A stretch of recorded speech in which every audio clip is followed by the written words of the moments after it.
அன்றைக்கு பார்ப்பனர்கள் நீதிமன்றத்திலே மிக உயர்ந்த இடத்தில் வழக்கறிஞர்களாக இருந்தார்கள். ஏன் வரல? அவன் ஏன் போராட்டத்துக்கு வரல? ஏன் மக்களை திரட்ட வரல? அதிகாரத்தில் இருந்தார்கள், அவன் பேச வரவில்லை. இதை மறந்துடக்கூடாது. இன்னைக்கு நீ போயிட்டு பிஜேபியில பார்ப்பனனுக்கு சால்ரா அடிக்கலாம், அவன் காலை கழுவலாம், ஆனால் அந்த கூட்டம் உனக்காக பேச வரவில்லை. அன்றைக்கு முத்துராமலிங்க தேவருக்கு துணையாக யார் வந்தார்கள்? தோழர் ஜீவ கம்யூனிஸ்டுகள் வந்தார்கள், சோசியலிஸ்டுகள் வந்தார்கள். அவர்கள் மக்களை திரட்டுவதற்கான போராட்டத்தில் அணிதிரண்டு நின்றார்கள்.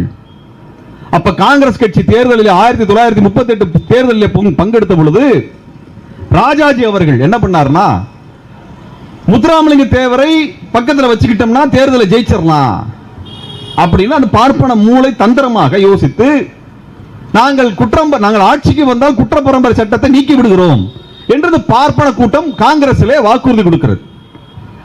அதை நம்பி முத்துராமலிங்க தேவர் அவர்கள் ராஜாஜிக்கு ஆதரவு கொடுக்கிறார், தேர்தலில் பிரச்சாரம் செய்கிறார், பெரும் பிரச்சாரம் நடக்கிறது. ராஜாஜி வெற்றி பெற்று தேர்தலிலே அவர் பெரும்பான்மையாக ஆட்சி அமைக்கின்றார்.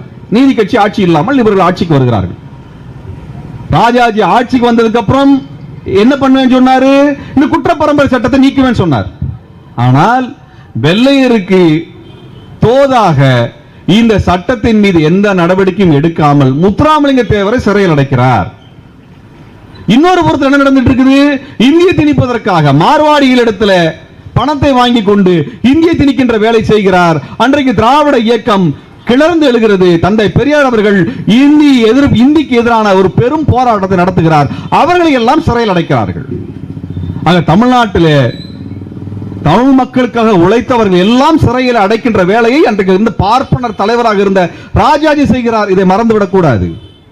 ஒரு புறத்தில் முத்துராமலிங்க தேவருக்கு துரோகமும், இன்னொரு புறத்தில் தமிழகத்தை வஞ்சிக்கக்கூடிய இந்தியை திணிக்கக்கூடிய வேலையையும் செய்யக்கூடியவர் செய்தது யார்? ராஜாஜி, பார்ப்பனர் ராஜாஜி.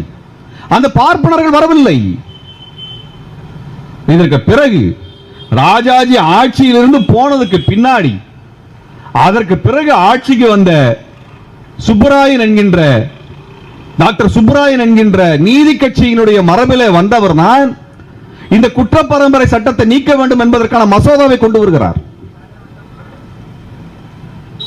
அந்த மசோதாவை அதற்கு பிறகு அவர்கள் 1949 நிறைவேற்றுகிறார்கள். அப்படியாக குற்ற பரம்பரை சட்டம் ஒழிக்கப்பட்டது.